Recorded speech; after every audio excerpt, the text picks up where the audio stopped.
মধ্যে হাত দেন, একসাথে যাবো কিন্তু। 1.5 লাখ টাকায় দেশ ছাড়লেন বিপ্লব কুমার।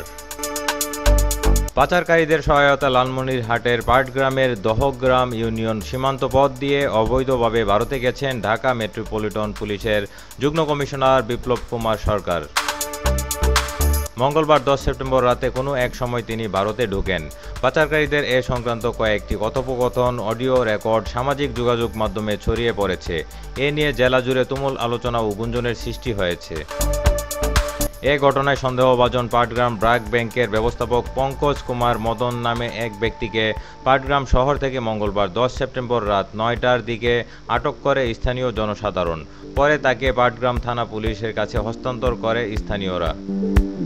রাতভর তাকে জিজ্ঞাসাবাদ করে নির্ভরযোগ্য কোনো তথ্য পাওয়া যায়নি বলে জানান পাটগ্রাম থানার ভারপ্রাপ্ত কর্মকর্তা ওসি আবু সাইদ চৌধুরী। বিষয়টি স্পর্শকাতর হওয়ায় border guard Bangladesh BGB 51 Rangpur ব্যাটালিয়নের ঊর্ধ্বতন কর্মকর্তারাও খতিয়ে দেখছেন বলে জানা গেছে। পাটগ্রাম থানা পুলিশ ও স্থানীয়রা জানায় মঙ্গলবার বিকেলে দহগ্রামের ডাঙ্গাপাড়া উলেরপাড় এলাকার ওসমান গনির ছেলে পাচারকারী শুভ রংপুরে টাকা সংক্রান্ত বিরোধের জেরে স্থানীয়দের হাতে ধরা পড়ে। এই সময় স্থানীয় বিএনপির নেতাদের মোবাইল ফোনের মাধ্যমে পাটগ্রামের বিএনপির কয়েকজন নেতার সঙ্গে শুভর ব্যাপারে কথা বলেন। এ সময় শুভ মোবাইলে কথা বলার এক পর্যায়ে শুভ বলেন মঙ্গলবার রাতে পুলিশ কর্মকর্তা বিপ্লব কুমার সরকারকে দহগ্রাম সীমান্ত পথ দিয়ে ভারতে পার করে দেওয়া হয়।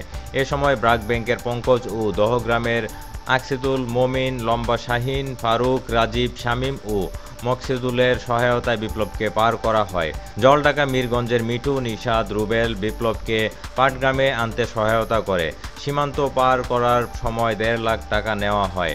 এ ব্যাপারে পাটগ্রাম থানার ভারপ্রাপ্ত কর্মকর্তা ওসি আবু সাইদ চৌধুরী বলেন, বিষয়টি গুরুত্বের সঙ্গে দেখা হচ্ছে, ঊর্ধ্বতন কর্তৃপক্ষের সঙ্গে পরামর্শ নেওয়া হচ্ছে, বিজিবিও তদন্ত করছে।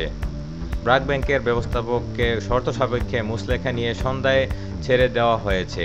তাকে যখনই ডাকা হবে তিনি তখনই আসবেন। পুরো বিষয় তদন্ত করে সত্যতা পাওয়া গেলে কঠোর আইনগত ব্যবস্থা নেওয়া হবে। তো এই ছিল সংবাদ। পরবর্তী আপডেট পেতে চ্যানেলটি সাবস্ক্রাইব করে সঙ্গে থাকুন। বিদায় নিচ্ছি। আল্লাহ হাফেজ।